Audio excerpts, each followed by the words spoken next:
Okay, you're live. So, am I focused here? Okay. So, I'm Craig Holtzclaw, and I've been with LaRouche for 41 years, since 1974. And first, I'm going to give a strategic briefing based on the momentous historical developments of the last few weeks and what LaRouche is saying we're facing in the next few weeks. And then, depending on the situation and questions and other things, I'm going to give a in-depth discussion of the transformation of paradigm that occurred between feudalism and the founding of the First Nation state.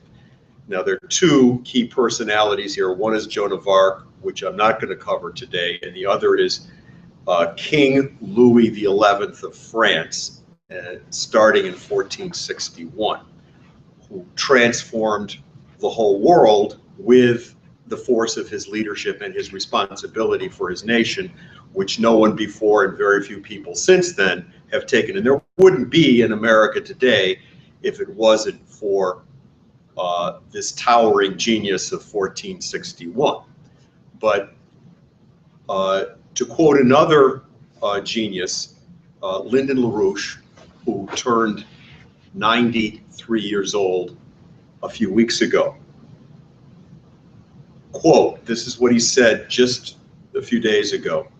In the next 2 weeks, that is, today is September 19th, between the today and the end of this September, we have a chance to make the greatest leap forward in the history of mankind. And I want to just give you an idea of what he means by that, because we're not just talking about, as we'll get into the details, a financial crash, what you could call the anvil that is going to shatter much of the political power that seems to control Obama or the Republican presidential candidates. We're not just talking about the dramatic initiative by Putin, which has thrown up in the air all of the gains that were, it's what LaRouche calls a game changer, where Putin has outflanked Obama by changing the subject of the whole world from we've got to combat the bad policies of this evil Putin and have an escalating confrontation between NATO and Russia over Ukraine and whatever else they can provoke, cutting off trade between Europe and Russia and other things. Putin, in the last few weeks, by putting a dramatic military intervention into Syria to back the current government of Syria against ISIS, and asking, and he's going to be speaking at the United Nations about this in a few weeks, Putin is going to be challenging the world. Join us to actually defeat ISIS on the ground in Syria and Iraq, and I'll get into more of that later. This is a flank that's totally changed the attitude of the U.S. military towards Obama and a lot of things. It's changed totally shifted the situation in Europe, which is faced with this desperate holocaust of refugees trying to get to Europe. But it's created a world of something LaRouche focused on in the discussion that he had with Keisha earlier this week. Well, we have the change that LaRouche is talking about is what can be called a paradigm shift.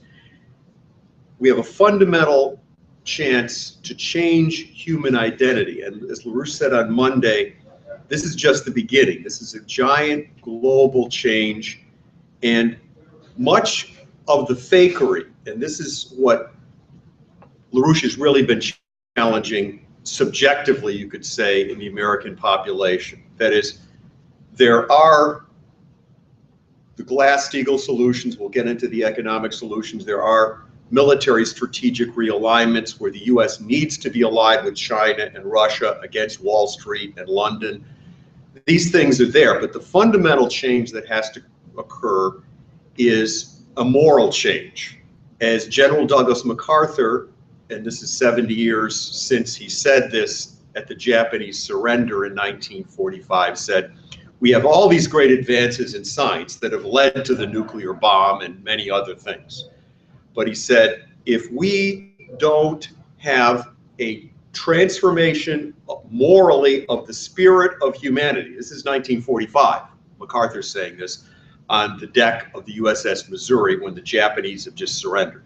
If we don't have a fundamental change in human spirit to catch up and match our advances in science and other things, mankind will destroy itself. Well, we're very close to destroying ourselves, and this is the point LaRouche is making about this fundamental change of human identity that has to happen. We have to, the American people are not morally fit to survive. And we don't have to wait till the stock market goes down 10,000 points or an avalanche of refugees suddenly arrive, as has happened in Europe, before people decide to wake up. And that's our real mission, is not simply to inform people there's a change in the economy, there's a change in Russia, the Chinese are doing this.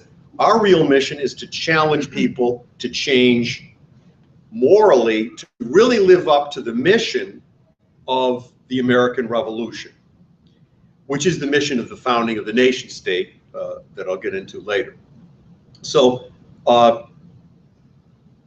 the fake lives that a lot of people have led, thinking that they're going to be successful liars and living in a casino where they can gamble, and that's the basis of their wealth or entertainment. It's reflected in, you know, the popularity of Donald Trump, who is a casino entertainer, right? LaRouche had a statement which he put out a few weeks ago. I'm just going to read it, which I think puts the nub on this moral problem with the American people, because this is the problem. We have a pessimistic culture that right now parts of the rest of the world are waking up and saying, we've got to change this, we're going to do something dramatically different. But you do not see that in America. And even though there's some not evil presidential candidates, you sure don't see it in this fake election. So what does LaRouche say? This is in the middle of August, about a month ago.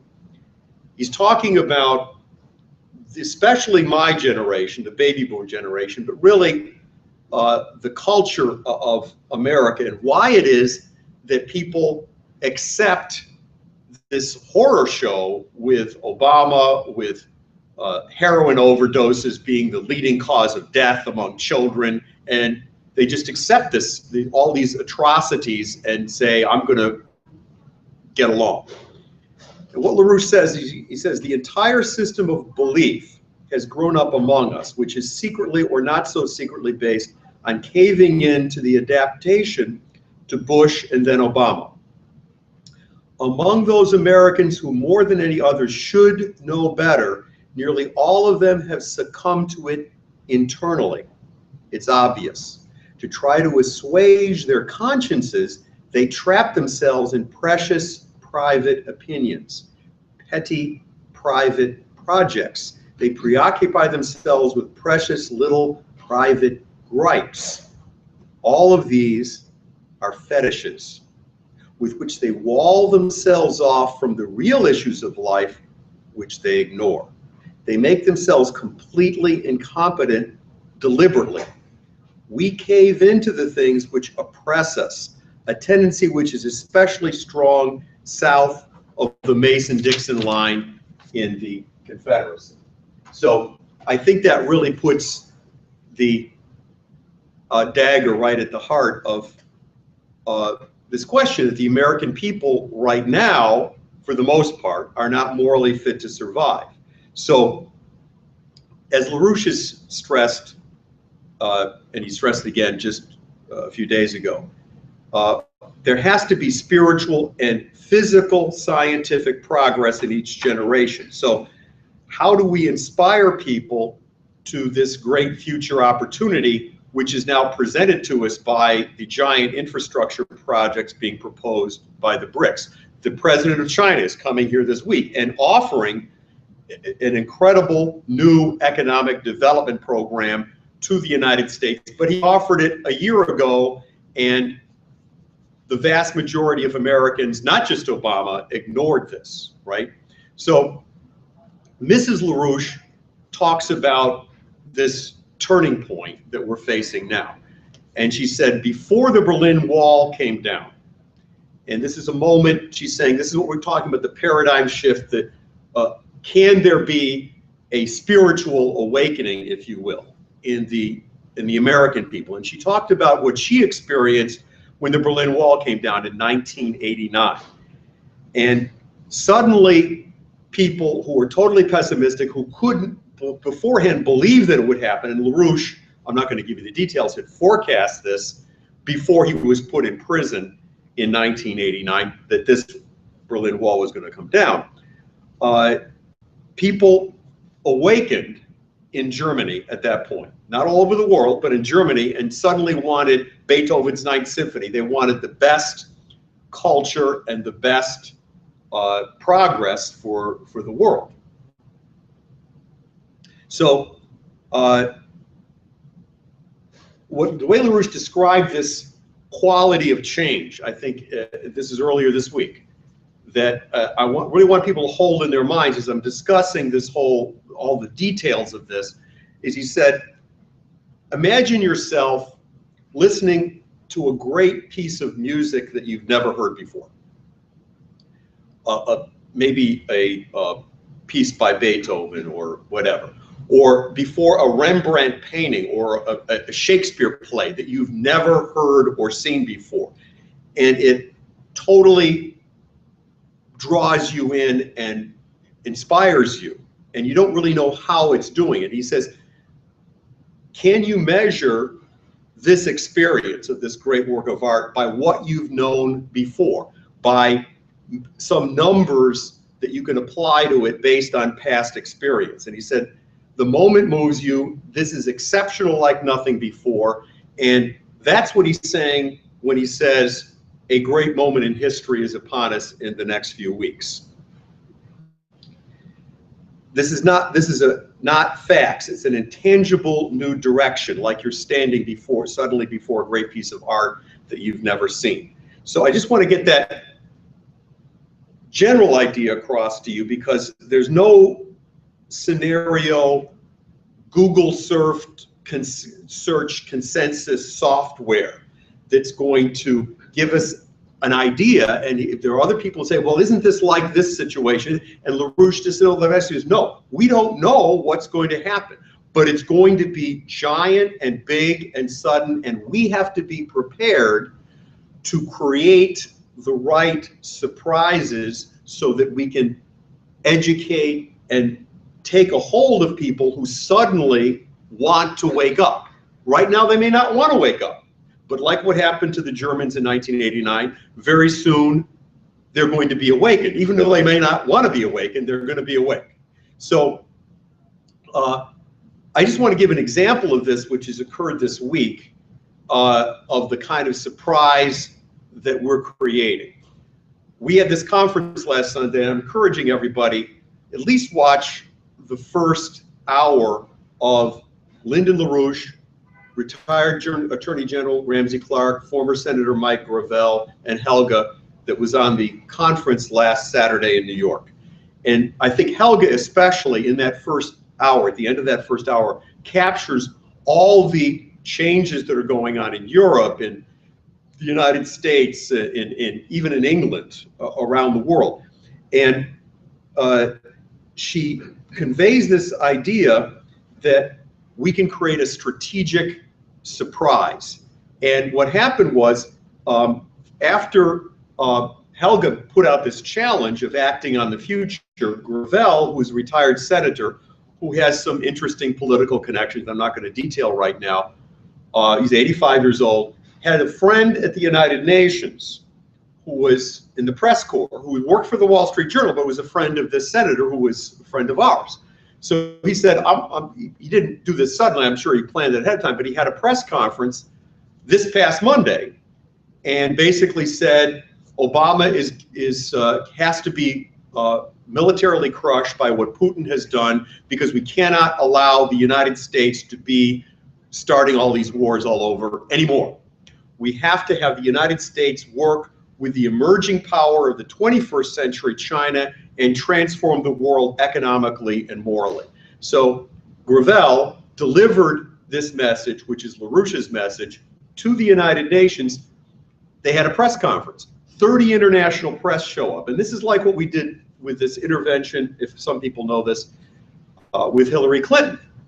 It was a total surprise to us, and we surprised Hillary, but we were all surprised when somebody in the back of the room, this is back in July, gets up when Hillary gives this speech. There's not supposed to be any questions, and says, Mrs. Clinton, Senator, or whatever she called it, Ambassador, Minister Clinton, Secretary of State.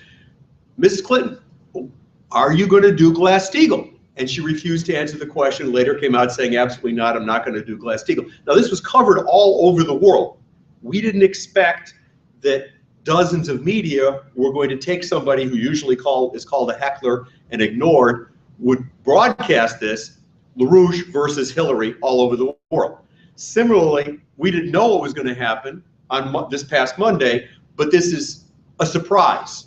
And it's very clear all over the world, this is the shift that's going on. So it's not just that once in a while LaRouche gets coverage in China or Russia. This is happening more and more, that what we're saying, because it's true, suddenly takes fire. And that's what LaRouche means by, if you intend a strategic surprise, and this is what we've been discussing over and over again, you talk to these deadhead congressmen who seem to be totally, bought off liars, and suddenly some of them start responding and sign on to the Glass-Steagall bill or start denouncing Obama for being in bed with the Saudis. This is what's been going on progressively, not because those guys are smart, but because we're with reality, and we have that. If we use our authority, we can create this surprise. And as LaRouche stresses, if we act on the future, that's what makes us human. So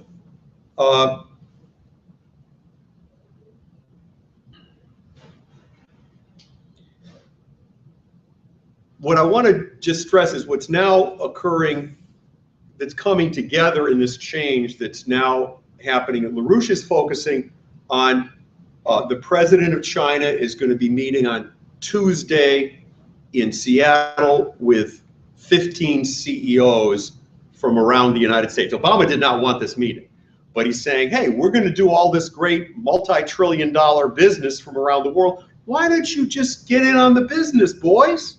Now, a lot of these people are friends of Obama, but the world situation, he's then going to meet with Obama.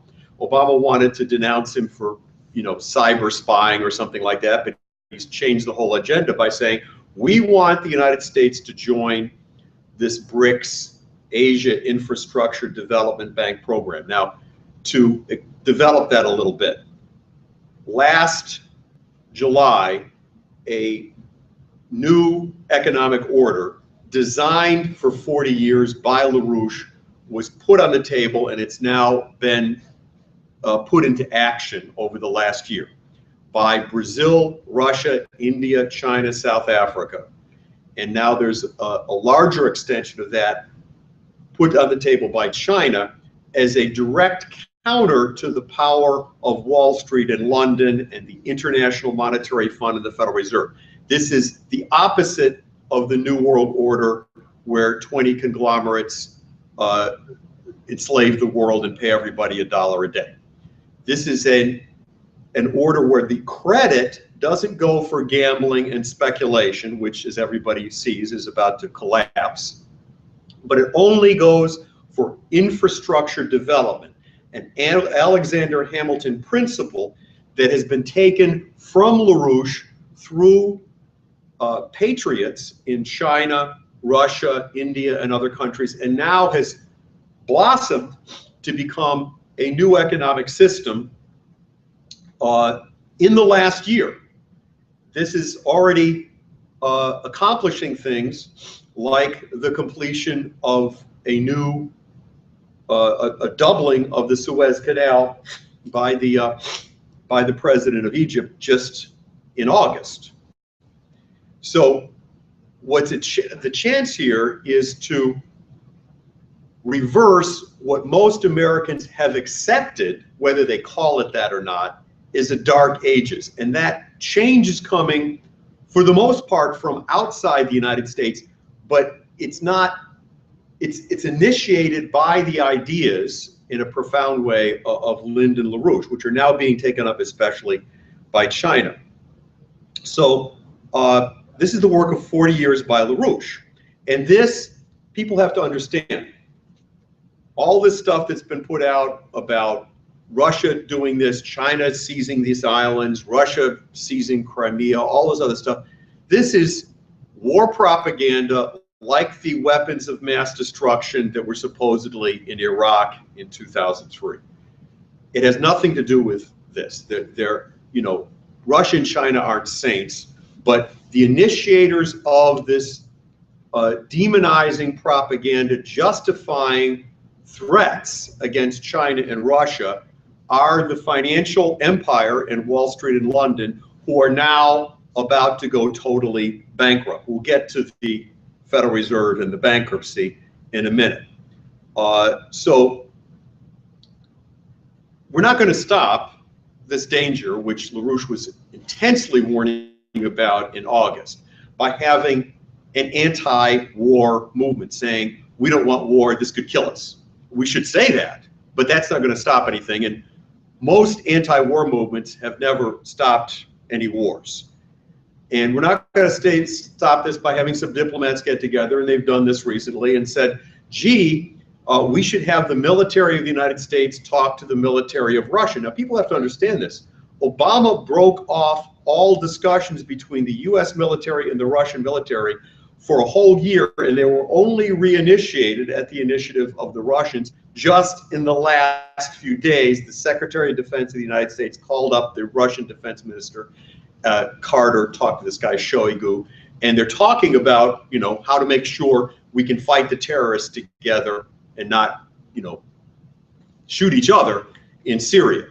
But this, for a whole year, the US and Russia were doing all kinds of very dangerous, threatening maneuvers, testing the boundaries of what they could get away with each other, especially around the Black Sea and Ukraine, but in other places. And there was no red phone, no dialogue, no nothing between the United, and most Americans assume, oh, they must always do this. They weren't doing it. But just to say they should talk doesn't stop the war. The two things that have to happen, LaRouche has stressed over and over again, and this is the change that Putin has done and the change that's now beginning with the economy, give us the opportunity to do this. We have to crush the financial oligarchy, and in so doing, we have to have the intention to create a situation where Obama is crippled or removed. And we can get to more details of that later. And the second thing is, you can't just say we don't want war, we don't want to have financial panic. You have to have a new economic development order so people can actually orient themselves morally to the future. So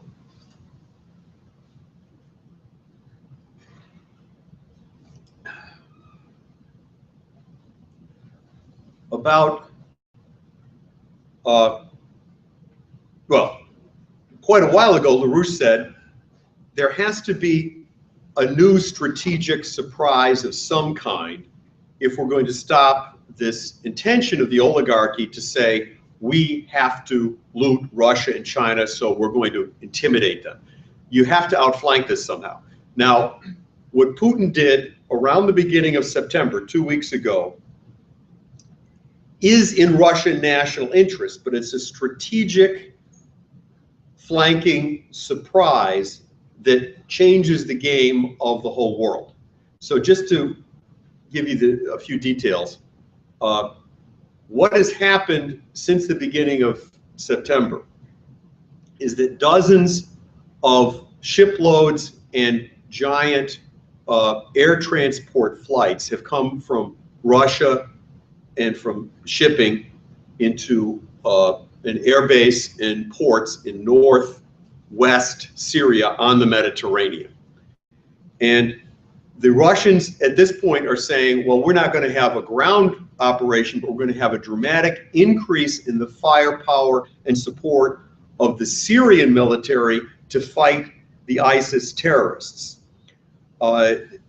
This has created a situation where the Europeans, who were before siding with Obama against Russia, facing this holocaust of refugees that come from Obama's wars in Libya and in Syria and elsewhere, have said, this is great, we have to work with Russia to crush the terrorists, and this is what Putin is going to be putting before the United Nations at the end of this month, is a two-part proposal. Number one, there has to be world cooperation, and we have to do, and this is, I'm reminding people, this is what LaRouche proposed in 2003. It's basically what Putin is putting before the United Nations. If you're going to stop this terrible madness unleashed by the Bush invasion of Iraq. Number one, you've got to have Russia, China, and the United States together with Iran and Syria and all these other entities in the Middle East who honestly want to fight jihadist terrorism. Egypt, Jordan, they have to get together. You can't say, okay, well, we're going to back these good terrorists against this bad government, Assad, who's fighting the other terrorists. You can't do this. You've got to have people who aren't saints to defeat something that's thoroughly evil. And that includes isolating and intimidating, at least, if not removing, the sponsors of 9/11, the Saudi monarchy. So you have the spectacle of Putin moving in saying, we're going to confront the people the Saudis are financing in Syria to overthrow the Syrian government. We're putting the Russians in there. Obama says he's against ISIS, but what is Obama doing the same week that Putin is saying we're going to wipe out ISIS? He's meeting with King Salman, who in the 1990s, before he became king of Saudi Arabia, was one of the biggest private funders of Al-Qaeda around the world.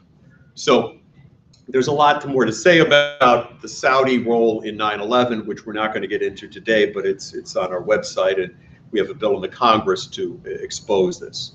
So Putin is putting before the United Nations this too simple thing. We have to have a united group of nations who are going to stop this dark age threat to humanity.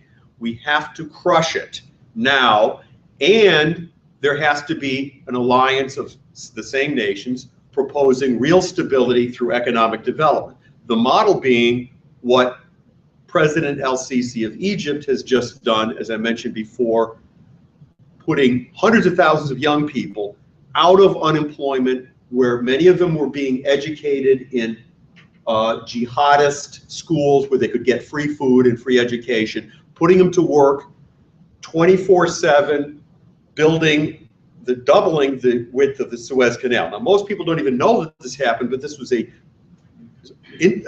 completion, an accomplishment celebrated around the world in the beginning of August, when Obama just insultingly said, well, I'm going to send my ambassador to the celebration.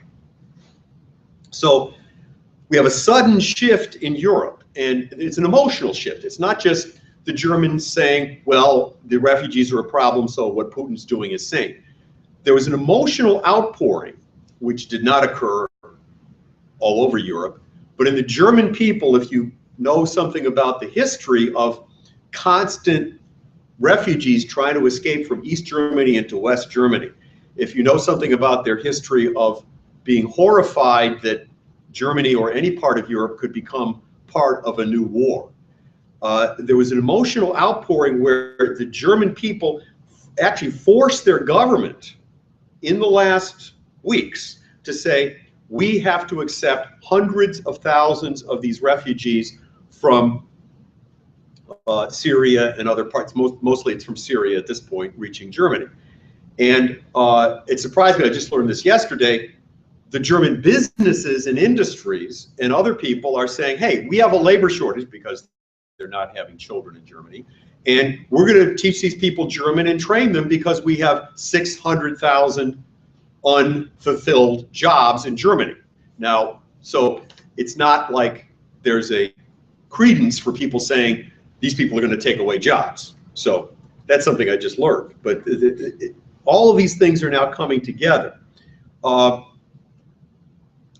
You can watch this video by Mrs. LaRouche. She goes into more detail. But the other thing that's really striking, which shows you a change in the mood of one of the most submissive people in Europe, is the victory that occurred just a week ago by Jeremy Corbyn, who is a sometime collaborator of our movement, who has spoken at one of our conferences.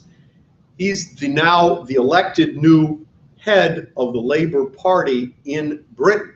Now, this is like a kind of a nomination for an election. It's not an election, but the people who are members of the Labour Party, and hundreds of thousands of people joined the Labour Party in Britain because they're so fed up with the crazy wars, with the horrible austerity by the government against the middle class and the poor to prop up the city of London, and all the other depredations that have gone on. He's now stepping forward and saying we have to have a financial reorganization. He just put in, as what they call in England, there's his shadow finance minister or chancellor of the exchequer, a leading advocate in Europe of Glass-Steagall.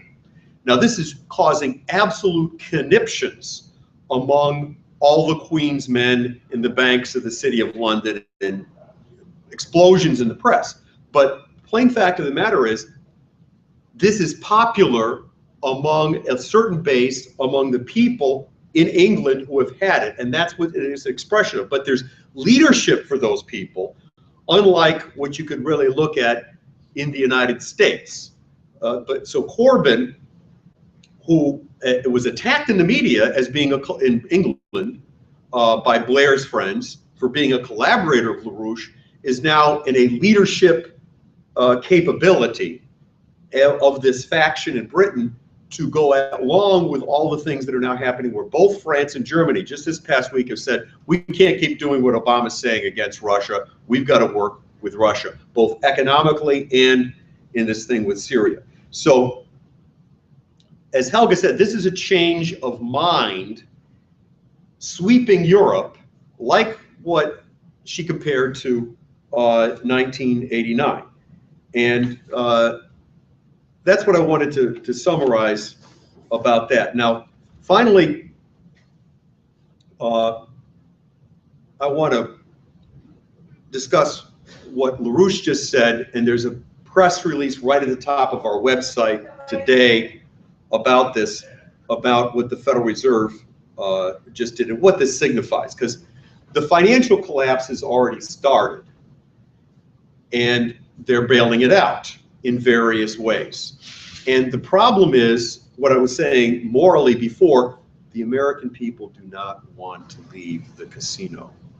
They want somehow this to be, they want to go back to normal, which is they can keep making money on the stock market and we don't have to really produce anything, and we can just keep doing this stuff and they don't have to worry about anything. Well, what Lyndon LaRouche is saying is that when Roosevelt came in 1933, we had a 4-year collapse of the U.S. economy. We have really, since 1975, a 40-year collapse of the physical productive output of the United States. The last time there was a kind of a stimulation was under Reagan, which was a defense buildup, which really wasn't a productive buildup. There's been a tiny blip around the oil field buildup, as people have seen here in Texas, but what happened to that? Now we have a situation, this was stressed just last night by Jeff Steinberg in the webcast, the Friday webcast, the Fed, by not raising the interest rates, maybe even 2.25%, has admitted that they're so afraid of setting off a chain reaction collapse by not propping up the free loaning of money to buy stocks. That's the US economy, not much of anything else. By not propping them up, they're actually admitting bankruptcy because they're so afraid that they can't do anything. Two international economists, a leading banker, an economist in Germany, another one in India, came out over the last few days and said, the game is up. This lie that Janet Yellen said is, well, the U.S. economy is doing fine, but China is in trouble, and we're not sure what's going to happen there, so we don't want to destabilize the world economy by raising our interest rates. Well, as these economists pointed out,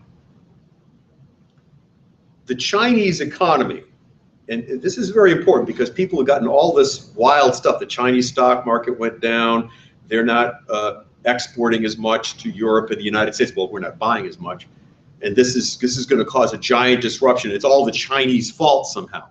Well, just think about these statistics. The Chinese gross domestic product, which is a bad measurement, which I'm not going to get into, but the U.S. GDP went down, was readjusted downward at the same time the Federal Reserve is making this decision, from about 3% down to 2.1% per quarter or per year. The Chinese was adjusted from 7% to 6.9%, and they say that's a collapse.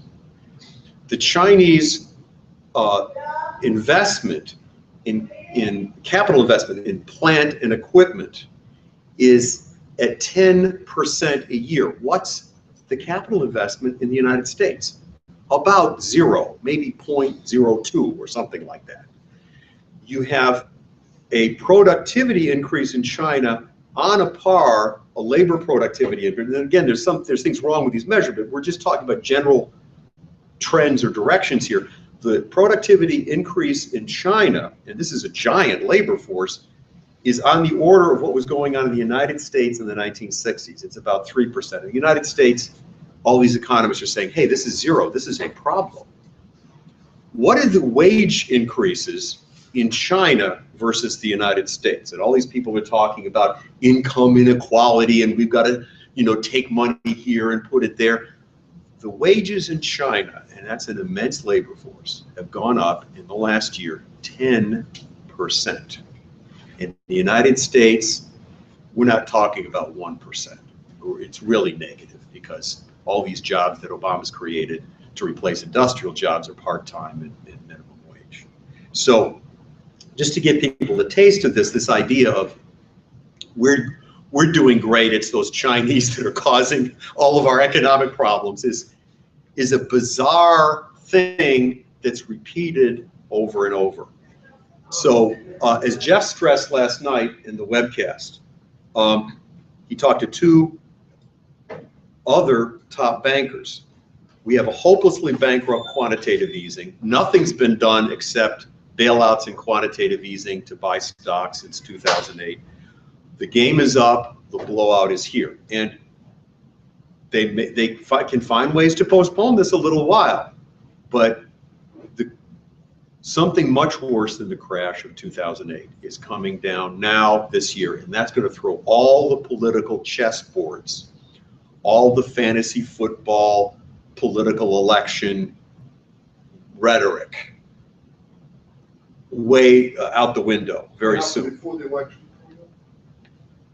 There's going to be an economic collapse long before the election. There's no way they can hold this together, right? In the middle of this, and this is kind of symbolic, I think. It's very ironical. China, just in the last few days, has signed the first memorandum contract, the first joint venture, to build the first high-speed rail in the United States jointly with some US companies. It's not going to be from LA to San Francisco. It's not going to be from Boston to Washington or anything like that. It's going to be from LA to Las Vegas. Now, don't ask me how that happened, but I heard this has been talked about for years, so they're going to do it. So to get back to this subjective question, Lynn is stressing you have to go to the American people and say Wall Street is not your identity. The casino is not your future. Let it die. And we're going to have to take preemptive moves. LaRouche has stressed this over the last few days. You have to tell people you have to have a preemptive Glass-Steagall protection because there's going to be panic when this thing implodes. You have to keep people secure. They're going to lose savings. They're going to lose investments. But we have to keep the banks open. We have to have a functioning supply of goods and services. And for that, you have to have preemptive government action to separate the insane bankrupt gamblers. We're now 7 years since Lehman Brothers went under in 2008 this week. We're at that kind of moment, only it's much bigger. So we can't save Wall Street, we have to save the people. And we can't, if you put this together compare what I just said to the Republican presidential debates, where they're still trying to outdo each other, saying, I'm going to be tougher on Iran and Russia than anybody. We're going to, these people just discovered that Planned Parenthood, does some bad things. I mean, maybe they should remind people that President George Herbert Walker Bush was one of the key financial sponsors of Planned Parenthood and British population control the whole time before and after he was president. Instead of this whole game where you have these people taking sides on this stuff, it reminds me, it's not as though these are inconsequential or you shouldn't, sell body parts of fetuses, but it's total diversion. We're in the middle of a giant breakdown crisis where millions of people's lives are at stake, and they're standing there in California, these Republican candidates, and they don't even address the fact that California has no water and the country's about to have no food. So they're going to be laughed off the stage soon, but we have to have a solution being implemented now, not in some election. And thanks to Putin, thanks to President Xi, and above all, thanks to LaRouche's 40-year-old battle, we now have the chance to win. So that's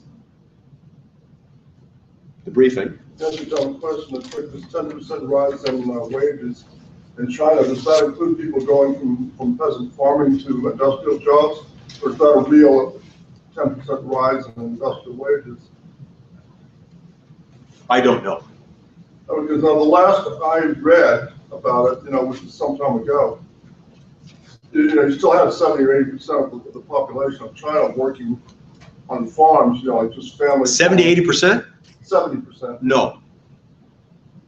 No, that's not the case. Okay, well, I'm sure that it's below 50% now.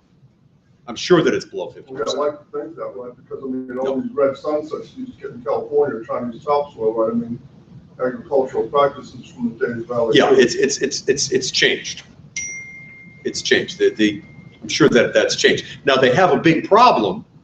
They've had a big problem in this transition because you've got all these peasants who are working in industrial jobs, and there's a big problem, which is the agricultural, and this is what the current president has dramatically, because he spent a lot of time, if you read President Xi's biography, in the rural areas before he was vetted by working with peasants, with city councils, with industrial cities several different places.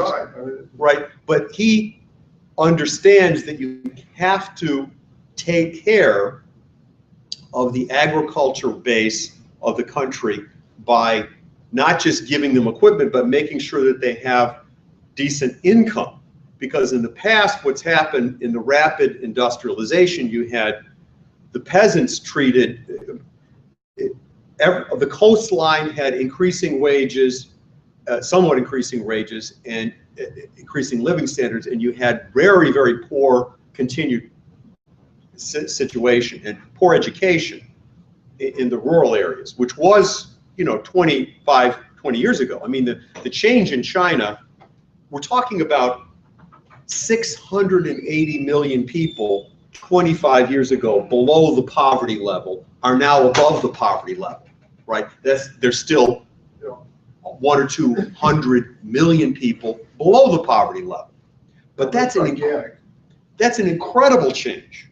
And I've talked personally with people who've gone there fairly frequently, and they describe this change. The thing that my friend George said the last time he was there, he said, before there weren't any traffic jams.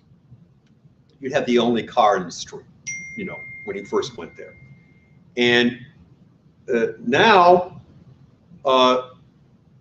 you have traffic jams, he said, but compared to Houston, the drivers are incredibly polite. So that's what he says about China. The Houston drivers to me are polite compared to what I'm used to. Compared to Washington, D.C. Well, I'm not so sure. I'm not so sure we could accept that as an objective situation. Well, it also said there's very little traffic in Houston compared to what I'm used to. I mean, I've seen the worst Houston has to offer. It's not, Yeah. Okay. Like I just drove through getting. Did you have a question? So, what I'm going to do is I'm going to give a tailored, shorter version of this class on Louis XI, because Ted was at the previous one, so I'm going to try to condense it and give different material than what was given before. Is that okay, Ian? Why is this, what? Craig, how much did I miss? I had a hard time getting here. I know. You didn't miss a lot. You didn't miss a lot. We started late. You didn't miss a lot. What we say? Oh, sorry. Okay.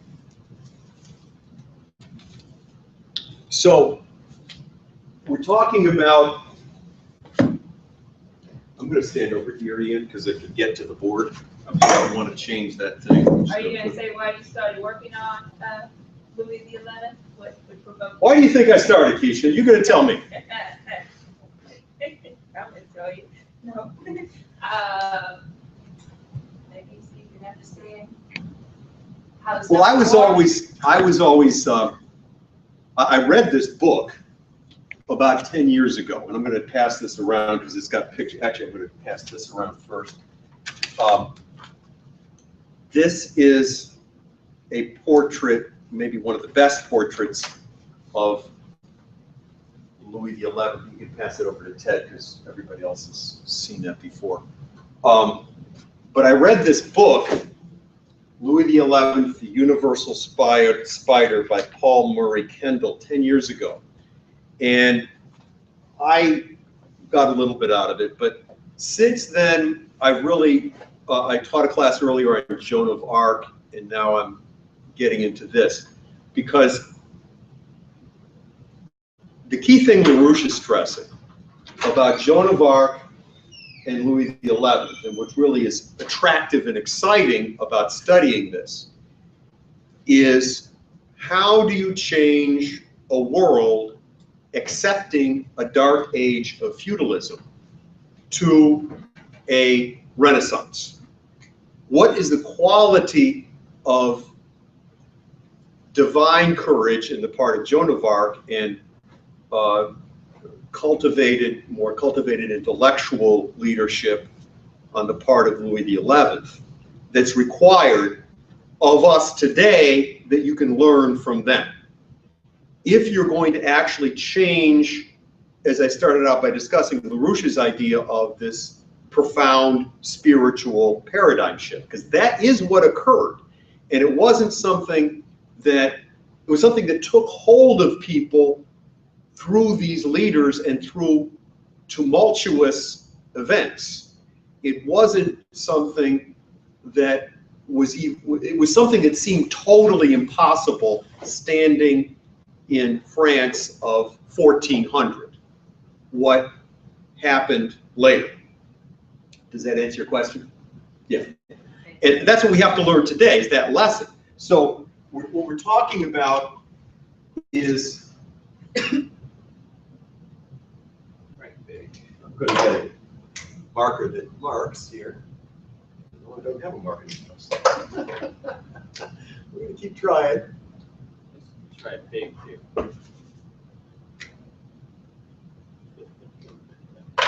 One of these markers is actually going to be not running out of, there we go.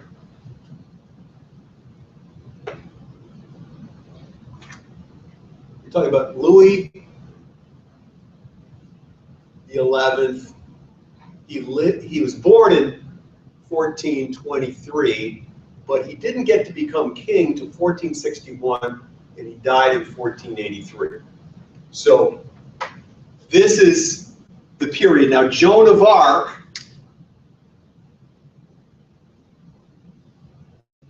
is 1429 to 31. That's what she was. She died when she was 19 years old. Okay, so she came in and began to turn the tide in the war against the English, kicked out the English, but the king that she saved was pretty much a creep.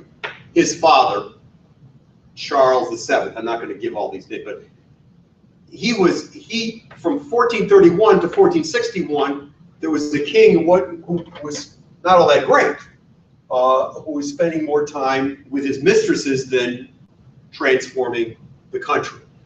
But this young man was a genius, and I want to just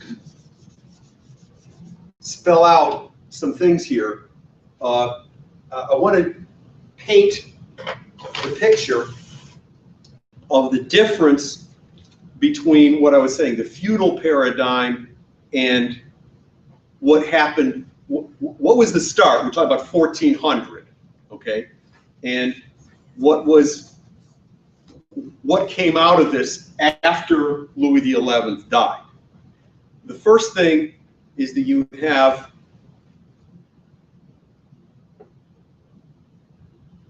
the Guelph,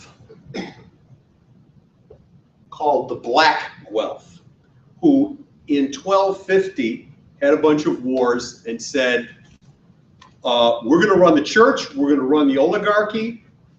They ran the Venetian banking system, and we're going to crush all the positive leaders, from Charlemagne to the cathedral builders.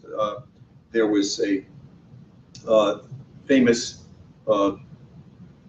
emperor named Frederick Hohenstaufen. They were all crushed in wars. This was a political party?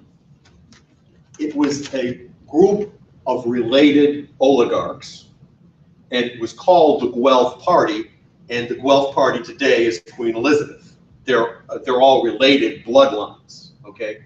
So, but the principle is that we run the church, we run the banks, we run the landed oligarchy, and we make judgment power between the fall of the. Okay, we're talking about, especially, they were there before, okay? But we're talking about 1252 on. Okay, we mentioned Charlemagne, right? If he existed at all, it's questionable, would have been like around 800 or 900 AD. Yeah, but there were positive things that are happening before then, but they were all crushed by the takeover of this crowd, right? If you had a prince or king or anybody, because the common people, the characteristic of feudalism is that 90% of the people were treated like animals, as slaves. They were serfs, okay? And if you had a good king who said, no, we're going to change this, we're going to, we're going to have better people in the church, we're going to have the church actually uplift the people, we're going to do this economically. These people would say, no, that's a threat to our power, and you're not only are we going to declare war on you, but you're excommunicated, and we're going to turn the people against you through the priests, because they control everything, top down, right? So it's not as though they're all lovey-dovey with each other, right? As LaRouche says, this is a mafia. But now in the middle of this, in France, we're talking about France of the time of before of Joan, when Joan first came on the scene.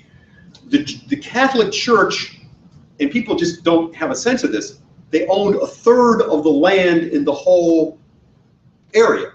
A third of the land was owned by the church, and up to 25% of the people, because the church was in many places more powerful, or was the same thing as the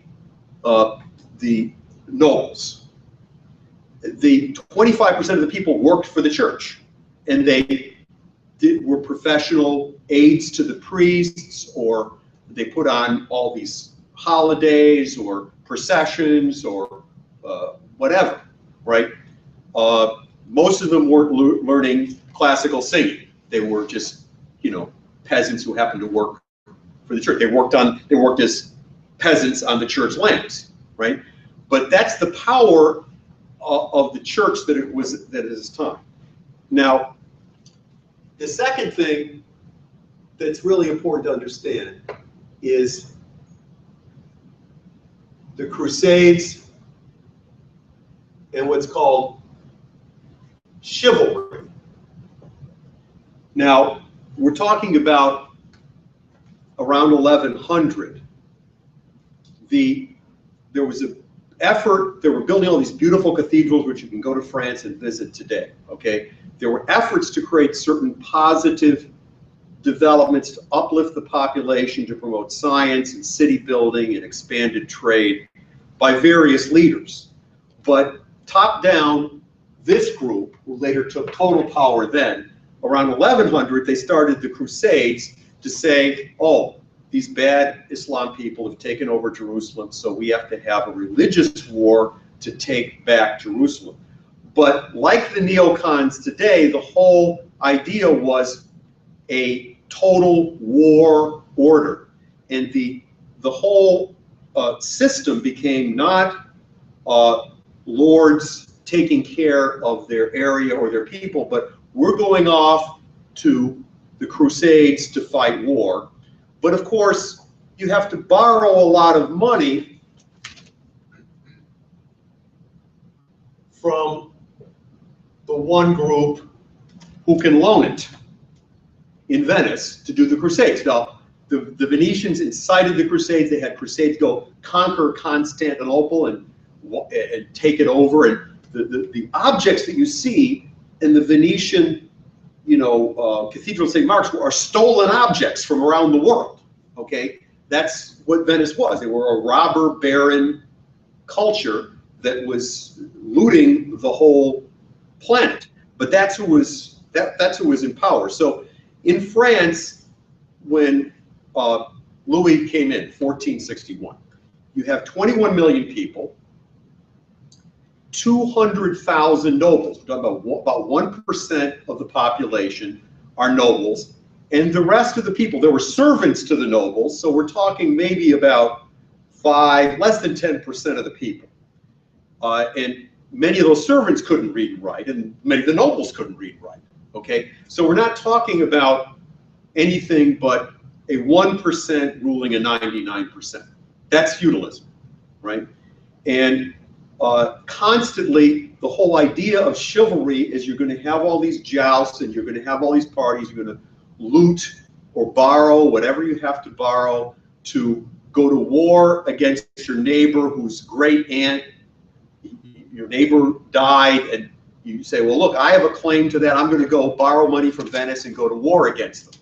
And Erasmus, in The Praise of Folly, famous work that happened after this period, says, this has got to stop. We have to have peace. We have to have an order where all the resources of our society are not put into this glorification of a few lords who want to go out and have everybody die for them. That's really feudalism, right? So in the middle of this, you have this. These pens are not very reliable. I'm going to run out of ink here. Here we go. Reading might last for a little while. We have the 100 Years' War. This is before started. It was ended in part by Joan of Arc.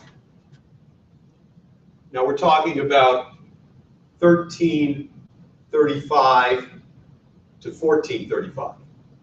Okay, Joan of Arc was instrumental in ending this war. England invaded France, and you had the spectacle of, and this is a symbol, and you read this famous book, A Distant Mirror, by the famous historian Barbara Tuchman. She has these incredible discussions of these battles, and they're somewhat described in this book too. But the French had 5 times more population and money and soldiers than the English. But they had a different culture where you had yeomen who were actually not slaves, who were fighters, and who had longbows, which were much more advanced, long distance arrows and other things. But the French, because they had this chivalric order, would go out and fight these battles at Poitiers, Crécy, Agincourt. You've heard some of these battles maybe if you study history. And the French would go out and refuse to have archers go with them because they wanted to show off how noble they were in their jousting, right? Only this is for real. And the English and Agincourt, this famous play, Henry V, Shakespeare talks about it, massacred a force that was 5 times bigger than they were. Because they charged into a funnel-shaped field, and what I've read is that even if there had been no English there, half of them would have died. The English just waited until they got there to the narrow edge of the funnel and shot them all. Well, they shot them from a distance too, yeah. Right? And then after they stood in the mud, because it had rained the night before, all these nobles were standing there in the mud, and then the archers went in. They didn't even have to really send in their knights. They did. But they just went in there with axes, and they were standing there in the mud, and they just fell over, right? So there was a giant massacre. That was Agincourt. And, it was more French arrogance and stupidity than the great courage of Henry V, right? He, had his own problems, which we're not going to get into. But this is what caused this very rich potential kingdom to be massacred over and over. And in the middle of this, the Venetian finance empire collapses. There's a change in the weather. Other things happen. The Genghis Khan wipes his 1300s is wiping out this area in China. And because of the tremendous collapse of the living standard in China, something that had been there before, the plague spread by fleas became in Europe, this is 1350s, before Joan of Arc, the Black Death. And up to 40%, in some places 60% of the population of France was wiped out in a holocaust of disease spread not by fleas but by coughing, which was much more deadly, right? So this was a horrible demoralization, and we're not going to get into all the ramifications of this, but you had just a terrible thing. And in the middle of this, just before Joan and Louis XI come on the scene, you had the English occupying a whole section of France, and then a king who's portrayed in this Shakespeare play, Charles VI, ruled as a schizophrenic madman who went into total isolation 9-10 months out of the year, and it wouldn't come out of his room, right? It was and kill people who crossed him, were his own servants or family. Totally insane. And as a result of this, you had this incredible civil war between Orleans and Burgundy, and all these French lords were fighting each other, and all the people in the middle. And the British were just taking advantage and advantage. So, but this is the feudal order. There's no idea that the church is anything but an instrument of the oligarchy to control people. There's no idea that human beings have any importance to develop their creative powers for the future. Now, I'm not going to. So that's before Joan of Arc. Now, after, if my pens don't run out here, you have Louis XI and the first nation state in Europe. And there were city-states in Italy before this, but they were all fighting each other, and they had a merchant class, not just a landed oligarchy. They had a certain kind of, you might say, election system among the merchants and the nobility in, you wouldn't call it a democracy, in Florence and a few of these cities. So you had emerging states who you could say were more oriented towards economic development of a larger section of the population. And this is what Louis XI was trying to model his nation, but it wasn't really a nation state because there were all these little cities basically fighting each other. This is before that. But what you had, the most important thing, and this is what motivated Louis's life. And I had a discussion about this before, and I characterized Louis XI as being like Alexander Hamilton. But in reading this book in depth, Yes, you said unity and peace. Unity and peace. Yeah. And as Dan pointed out in a discussion we had the other day, it's like, it's so appropriate to today. You have an Abraham Lincoln figure in Louis XI who said, we have to unify the nation and we have to have peace. There is no peace allowed top to bottom by the feudal order. And therefore there can be no unity. And they go together. And I just reread this passage in this book, and Louis XI, the day that he's crowned, he breaks away from all this celebration and crowd, unlike any previous king, and goes totally alone and prays at a church. And he gives a prayer saying, I want to have the unity and peace of my whole land. That's what my mission is. Please help me. And that's his mission. And to the extent that he took economic initiatives, which were brilliant, they were oriented around that unifying peace goal. And I'm not going to give you all the details of his career, but several times he went out of his way to avoid, he had to fight wars, but several times he went out of his way to risk his life to do diplomatic initiatives so he wouldn't set off an unending war. So at least he would buy some time with totally insane enemies to stop war and to have the potential of unifying the country, because there were constantly these oligarchs that I mentioned, these 200,000 nobles were within less than 2 years after he comes in, they were all ready to gobble him up, because he was saying, hey, you're not going to run the country anymore. I'm not even going to invite you to advise me because you were with my father and my father was a pig. Right? So as part of this, and this is the non-feudal order, And this was started under his father. But Louis XI did this. Now, you can't have a nation state if the king is dependent on the lords to fight a war. And he has to borrow from Venice, pay the lords, or the lords have to be reliable to bring their own soldiers to the battle if you're invaded.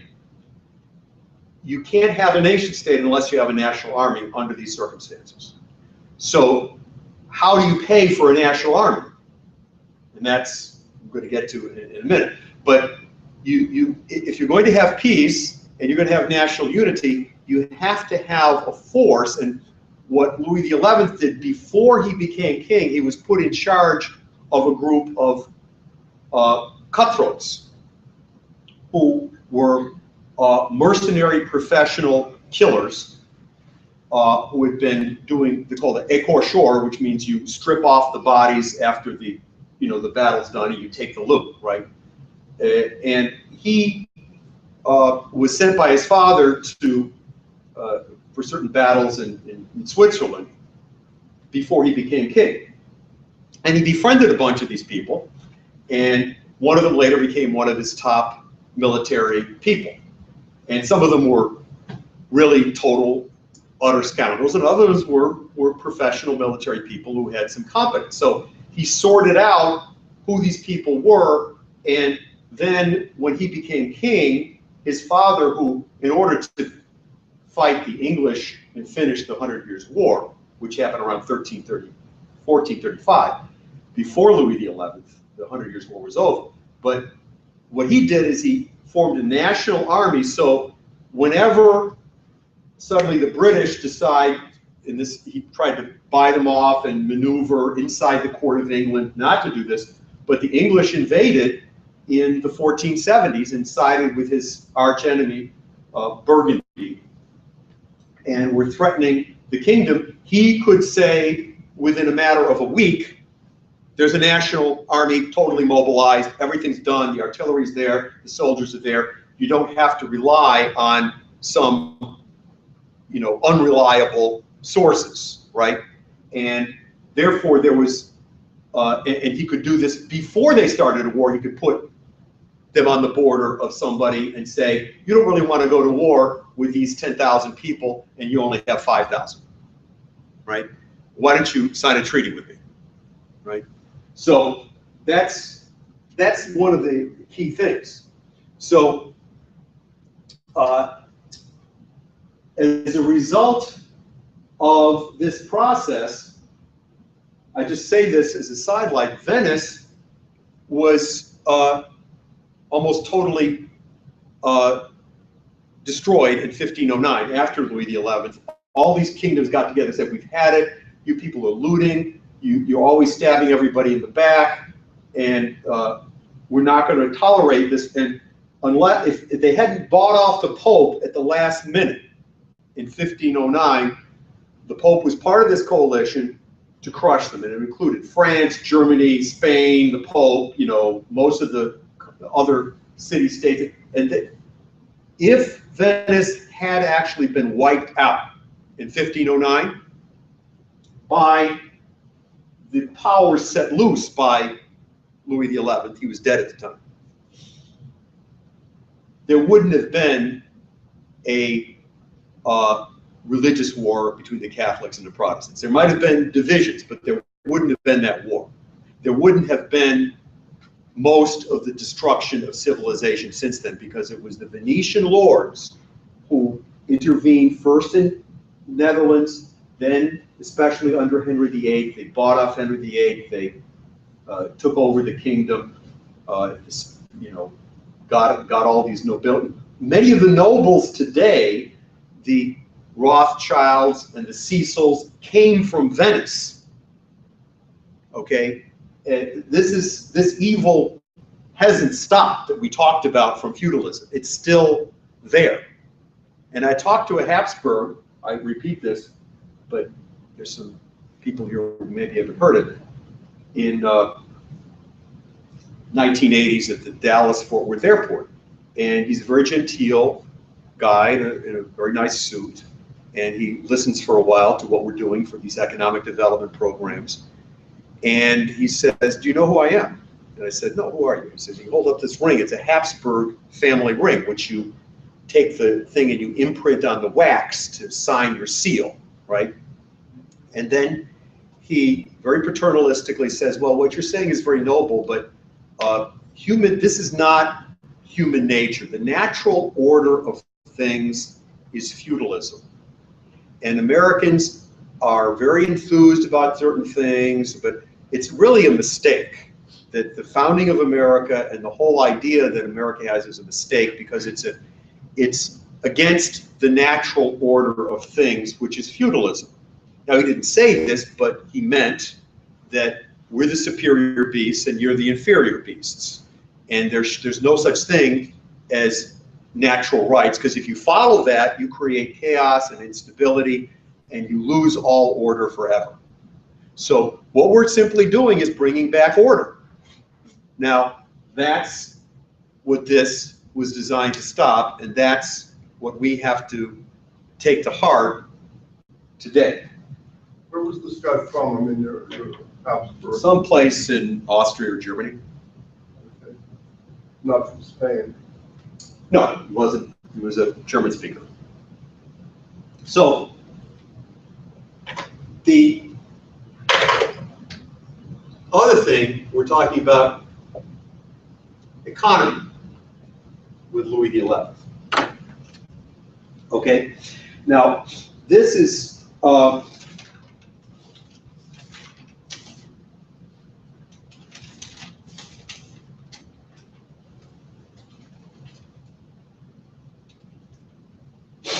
I'm going to read this quote from one of the biographers.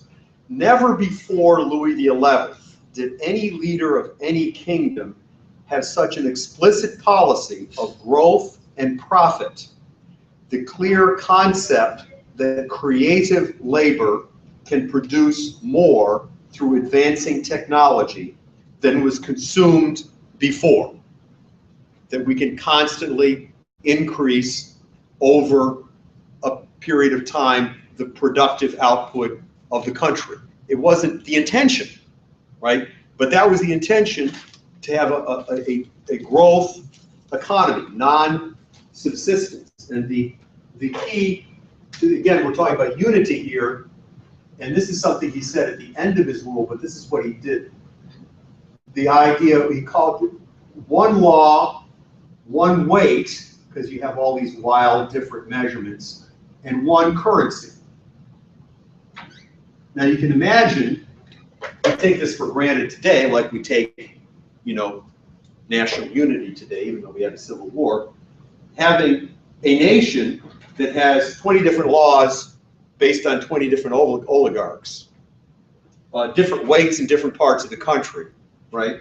When I talk about between countries, we're talking about inside the country, and all kinds of currencies with many different weights and measures, whatever. You can't have any kind of trade or growth or anything, right? You have feudalism. So this is what Louis XI did. Now is that his idea altogether, or has anybody else said that? Excuse me? Was that Louis' idea altogether, or had anybody else said that? The thing is this. I want to say something about, before he was king, he was living in this area on the French border called Dauphiné. That's what he was given as the Dauphin is the heir to the king, and there's this province that if your father doesn't, if your father doesn't die and he's king, and that you kind of stuck in this province. And he made this into an ideal province. It's on the border of Italy.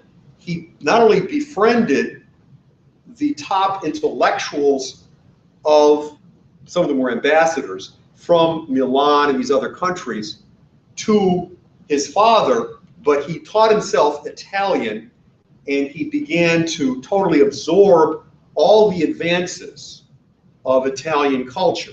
Now, the author of this book says he never really was, he can't be called a Renaissance prince because he really wasn't an intellectual himself, right? But if it wasn't for him promoting more than in Germany, the printing, when he was king, printing was invented, and they printed the collected works of Nicholas of Cusa and all these other Renaissance thinkers, not in Italy, but in Paris. Okay, that's where they were first printed. Not in Germany, not in Italy, but in Paris. That's where these Renaissance thinkers were printed, in Latin. And that was the universal language, okay? So you had this other thing that is very important, which gets back to this question of peace. The Italian Renaissance, if you really look at it, starts in the 1430s through, Da Vinci, which is 1520, okay? Between 1450, this is when the Turks come in. And there's this constant thing, which I'm not going to get into, but the Muslims had invaded and taken over Constantinople, right?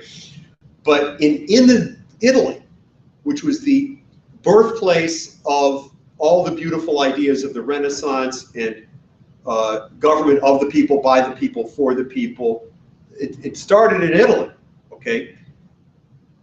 There was an enforced peace enforced by Louis XI and his friends between the 1450s and the 1490s. It was an enforced peace. Before that and after that, all these guys were fighting each other because they were Italians, right? And if that peace had not been enforced, where Louis had stepped on all these Frenchmen who wanted to go invade Italy because they had some claim to the kingdom of Naples, right? Or they wanted to get money from the Venetians to go attack Milan or whatever, right? There were about 5 different major states and 20 different little states, okay? But the Medicis were close friends, even though they didn't meet, and collaborators economically. When Louis XI said, I want you to cut off all credit to this guy, Burgundy, who's nuts, who keeps trying to invade me, the Medicis cut off credit. Not right away, but they did it, okay? So the Medicis were the major sponsors financially. They were merchant rulers, not landed oligarchs of Florence, were friends of Louis XI, and they worked together. But without this enforced peace where he constantly was intervening to say, no, you guys aren't going to fight each other, right? And he enforced this peace while he was king in Italy. He got them not to fight. And what the author of this book says, and I think it's very true, it's kind of ignored by historians because they're looking inside Italy.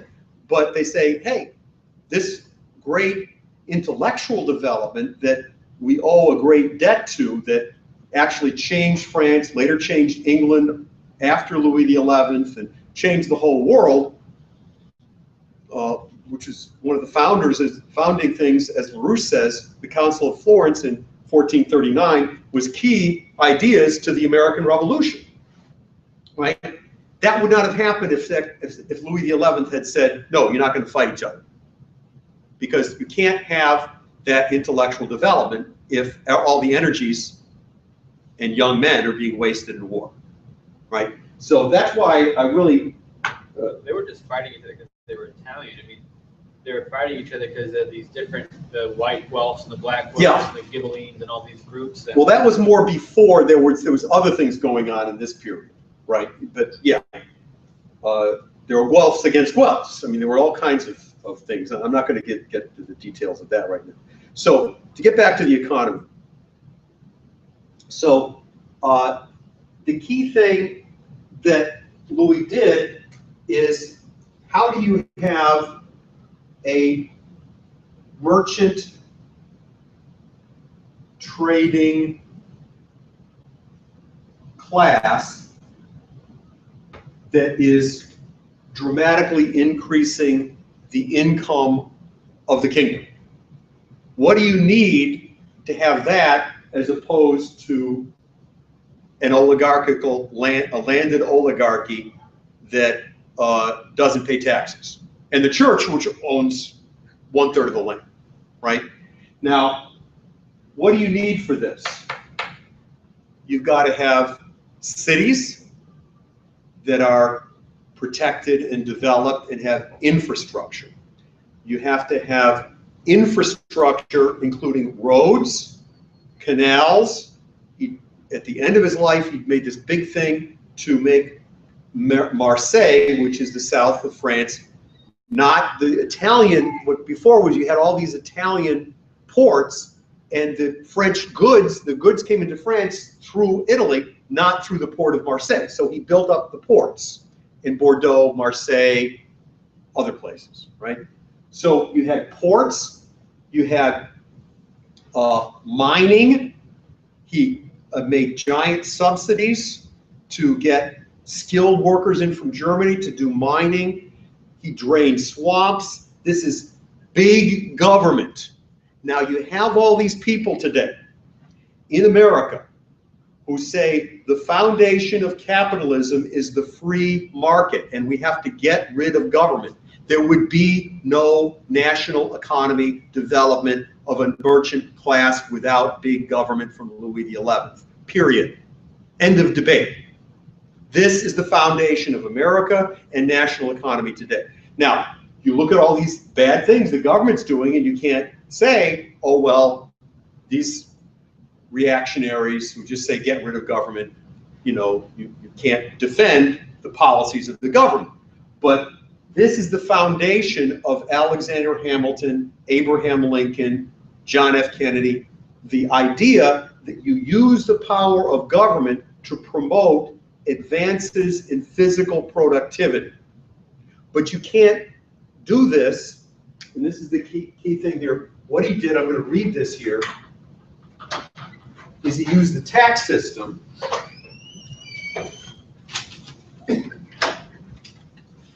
This is a quote from Pierre Baudry's paper.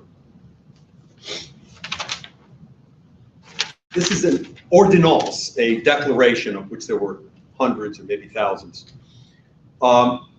Basically, he's saying to the oligarchy, and this is one of many series of things he did. He said to this landed oligarchy, who took pride in not producing anything, right? As a matter of fact, it was considered an insult to their chivalric code that they worked, right? And he said, if you actually produce and are productive in trade or manufacturing, we're going to lower your taxes. And if you're a parasite of some kind, you just sit there collecting revenue from your land, we're going to tax the hell out of you. Now, that's the foundation of an industrial capitalist nation state, not laissez-faire, not free trade, not all this propaganda you hear about from Adam Smith onward, right? So I'll just read this, and I'm going to end soon. Whereas among all those things necessary for the well-maintaining and usefulness of the Republic, one of the most important would be the act of trading, by means of which the fertility and abundance of fertile regions aids and provides for the necessities of others, and provides the regions and people living therein with several things which otherwise frequently they should suffer from lack of. And this is clearly seen by the manifest and known experience that all the kingdoms, countries, and regions where the act of trading is not common and frequent are not the richest and most abundant. And by the means of negotiation and carrying, as much as by sea and land, of the big and powerful merchants, great number of people who otherwise would be idle have honest and profitable occupation. And by the industry of the mechanical arts. Now, if you think this reverberates and sounds like Alexander Hamilton, you're right. By the industry of the mechanical arts, which they exercise under the aforesaid big merchants, entertain themselves and earn their living and that of their household. For which cause the countries and regions where the continuation of said trading is common and frequent are the most wealthy in all things, and similarly in magnitude of people, which is one of the greatest glories and felicities of which a prince might have had, and which he has the desire to most have under him. He's saying, be fruitful and multiply. He's talking about the growth of population here.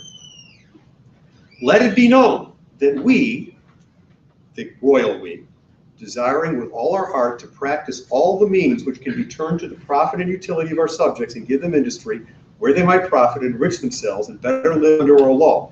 We want to declare and order by this ordinance and its perpetual constitution that all lords, churchmen, nobles, officers, in general, anyone, irrespective of state, condition, or origin, be able to freely engage in trade overseas, land, rivers, without infringement on their noble rights, offices, dignities, and prerogatives, nor anything that might be imputed against them.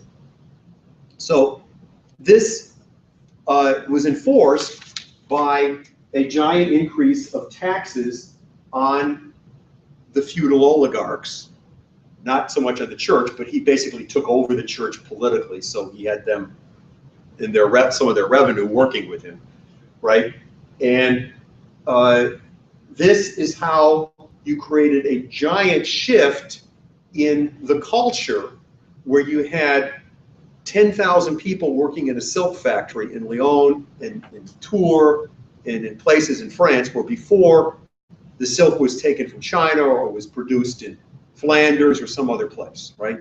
That this was actually developed. Now, you can't have a giant silk factory if you don't have the merchants and the infrastructure and the trade to trade it and import things and export things.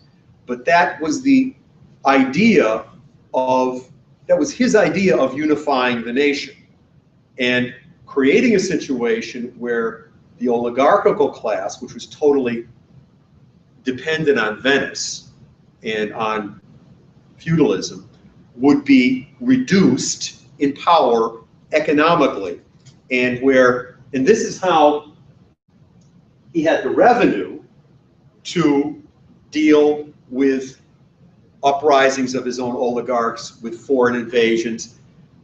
I want to just end with this incident. Well, I want to say two things beforehand. First of all, in 1475, Burgundy and England got together, and this is after all kinds of machinations. He fought Burgundy like 4 or 5 times before Burgundy finally was killed, because he went out and tried to fight the Swiss, and the Swiss were much fiercer than he thought. But in 1475, the English invade. Now, Louis could have interrupted their ships, but he said, no, they're going to go land with Burgundy and form a giant army. And he went out to meet them, and he said, first, we're going to have a little dinner and talk. We're going to negotiate. And the British, he called in some British lords. He says, don't you want your king to meet me? And by the way, here's a lot of gold. And if you get him to meet with me, there'll be a lot more. And the British lords liked it. So he had a meeting, and in spite of the rage ball Burgundy not wanting this to happen, he had a series of meetings with the English king, Edward IV, and basically had the money, number one, to have an army ready to fight, and number two, to say, well, here's various deals, you know, your daughter can marry my son or whatever, you know, this is what they did in negotiations. But meanwhile, why don't you, instead of losing people and gold by fighting, take, it was at least 50,000 crowns, which is an incredible amount of gold per year, 25 in the spring and 25 in the fall. We'll ship them to you. And he did this for years, right? And the English considered it good because they were getting the money and they didn't lose anybody. And Louis considered it a success. And I have to read you this quote after the English left. I have chased the English out of France more easily than ever my father did after the 100 Years' War.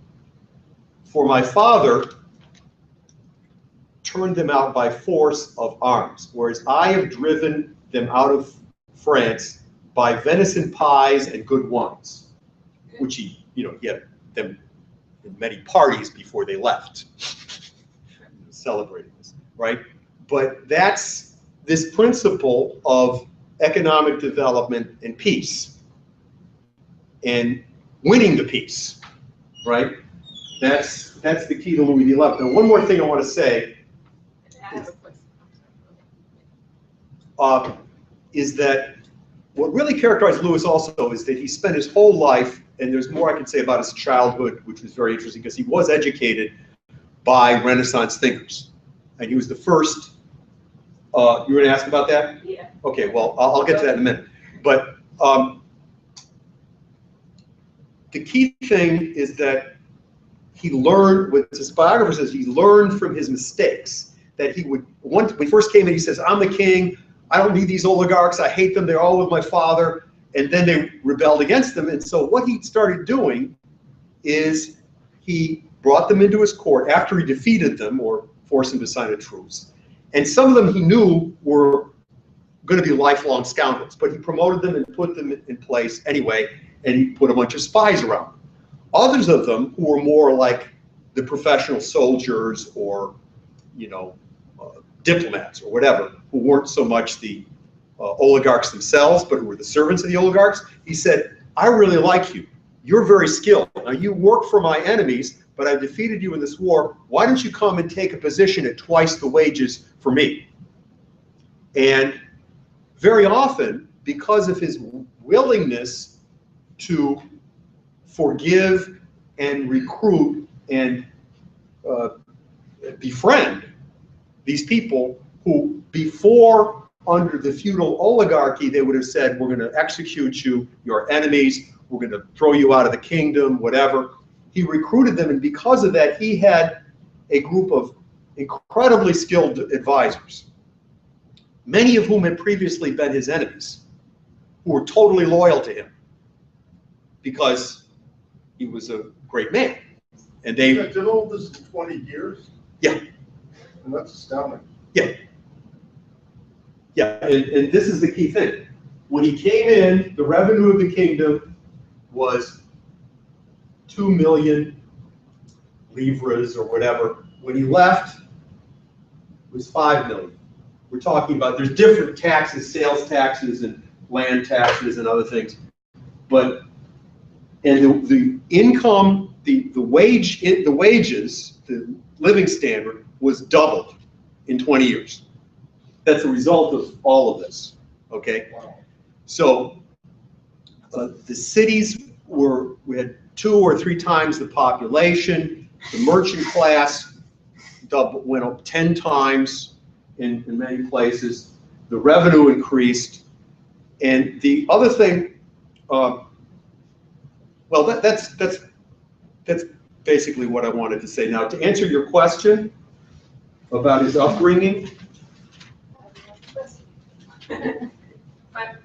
My question, actually, I think you can answer, Mm-hmm. is on the question of classical culture and also this idea of the nation state, that he was influenced, from what I understand, a lot by the Humboldts, very strongly by the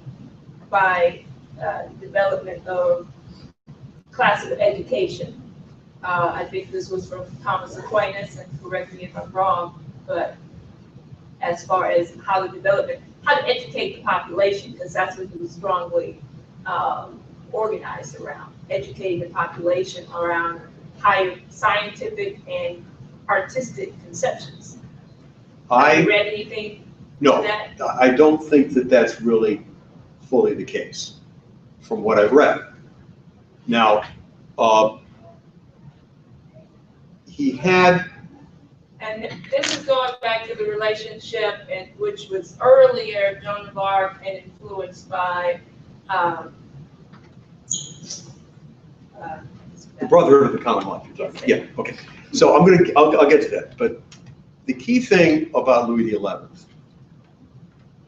is partially in reaction to this oligarchy who had allowed Joan of Arc to die, right?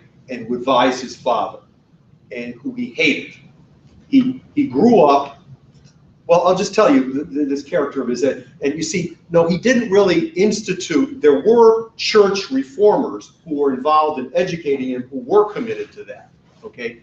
And who did promote during this period, because this is the same time Cusa was alive, okay? Right. And they were in touch more with this Renaissance educational question, okay? And they changed Jean Gerson, who died the month that Joan of Arc won her first victory, okay? I read his biography, and he's a phenomenal person in himself. The biography is kind of dull because it doesn't really get that he was in a battle, a historic battle like we're talking about. It just talks about, wasn't he a cool guy? Didn't he have nice servants? Okay, but this guy Gerson, who we were talking about,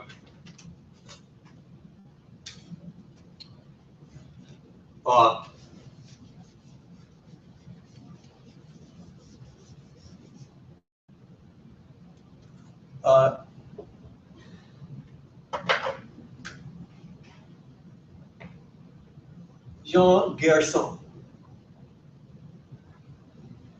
And we're talking about 1460 to 1360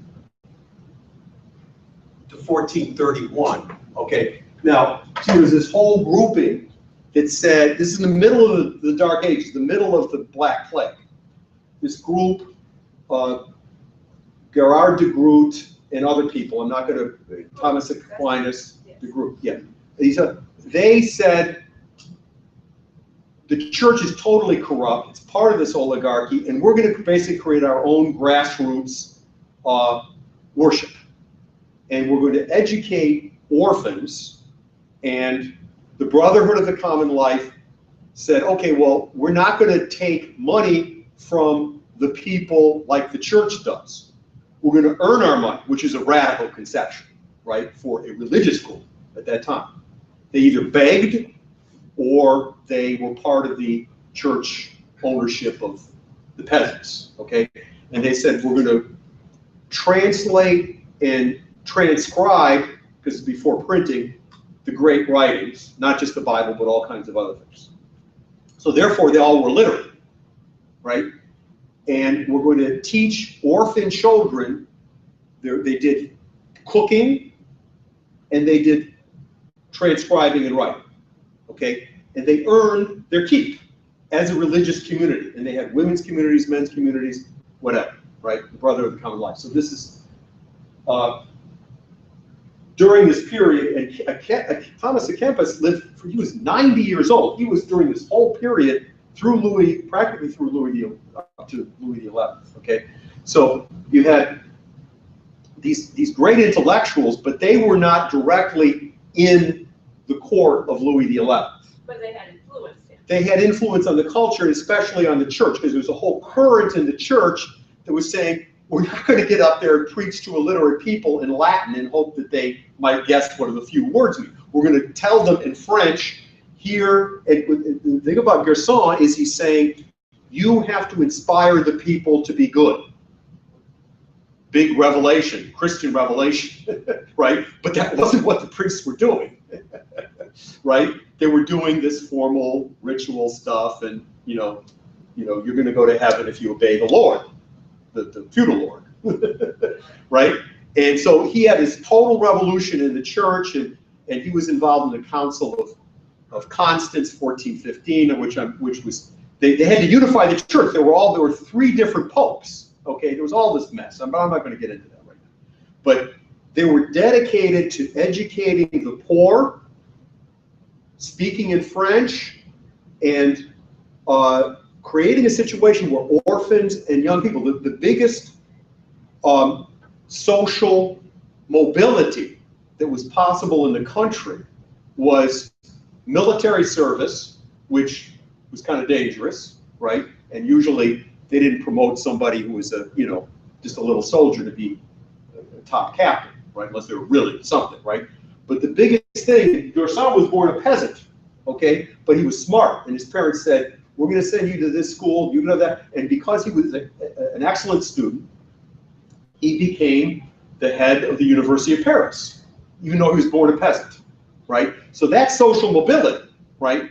But he didn't say, I'm up here with the oligarchy. He went into the courts. He went to all these kings and said, you've got to repent, you've got to change, your kingdom's a mess, right to their face, over and over again, right? And when Joan of Arc won this battle, just before he died, he wrote this incredible thing, which I read in the last class, saying, you know, this is a great gift from God. You better learn the lesson from this lady. Don't disregard this opportunity, right?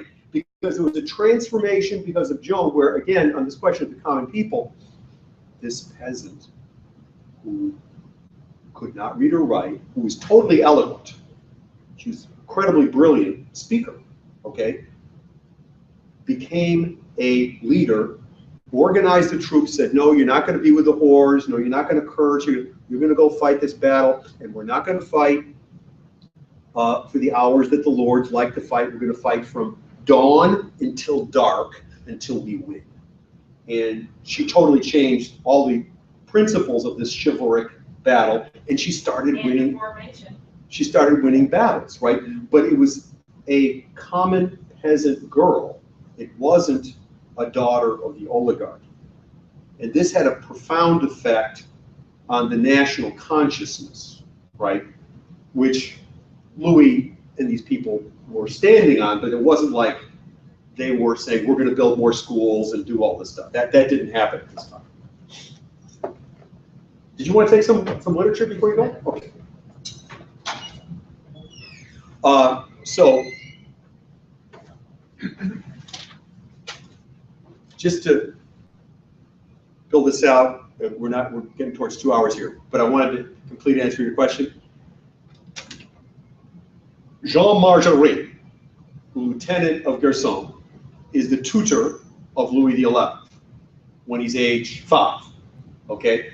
And he teaches him totally different, this is in this biography, than any other teacher has taught any other king before that I know. Maybe in Italy they did this differently, right?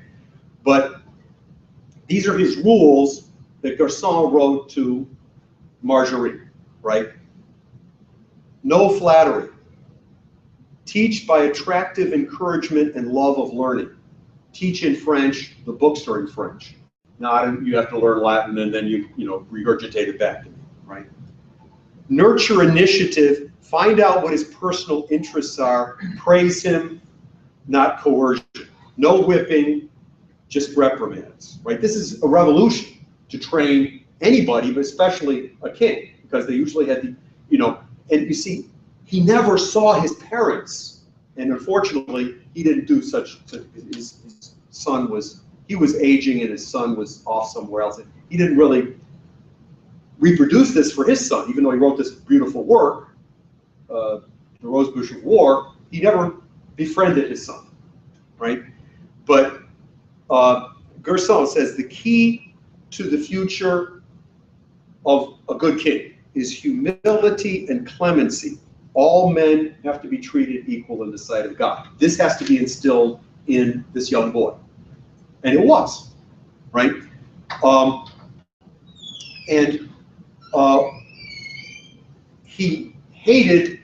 He grew up hating chivalric show and jousting, and he just went out and did hunting, right? And the other thing Garçon stressed, this is his educator teaching the young king at age 5, learn the lives of the great saints. Louis XI grew up hunting and being out of the country, and for his whole kingdom, he, it says here, it says in the biography, he's more accessible than any American president, seen by a larger population than any king before or after. He always expressed interest in the common people and benevolence, more than anybody we know in history. And they say because he didn't like to associate with these oligarchs, he was this isolated, conniving spider. But he loved people, and he hung out with them. And most of his reign, he didn't stay in the court with some group of advisors, and this was totally infuriating and totally unprecedented. He traveled around because he liked to hunt, and he could afford to do this. And he would be hunting all the time, and he had this menagerie in one place where he got all these animals, which he imported from all over the world, of exotic animals that he had domesticated so he could pet them, pet leopards and, you know, birds and all kinds of things. And it says in the biography that he poured out his affection because when he was a young kid, he didn't have any parents, so he just loved animals, right? But these all these letters from all these people who were his ambassadors are saying, we can't keep up with this guy. He's constantly going from hunting hut to hunting hut, and then he sets up his court in some hut, right? And brings his advice, says, you got to come to me. You know, I'm busy hunting. I'm going to spend, you know, half of this day, you know, dealing with matters of state, and the rest of the time I'm going to do what I want, right? So that was his whole outlook. It was totally unprecedented. And there's things you can find fault with, you know, to some extent about certain attitudes he had. But this is a brilliant personality that totally changed history forever, because the Tudor king Henry VII, who overthrew Richard III, if people know the Shakespeare history here, who was the father of Henry VIII, but who was a Renaissance king from 1485 to 1510 or so. Henry VII was educated in this court, and that totally transformed England in the same way. And that's the court that Erasmus and Thomas More and all these people, these great, who were consciously involved in education. That was much more of a conscious change of the educational system in England than it occurred in France. So that's plenty to digest. It's quite a lot. It's astounding anybody could have done that much in 20 years. It sounds like you sort of wasted the first 4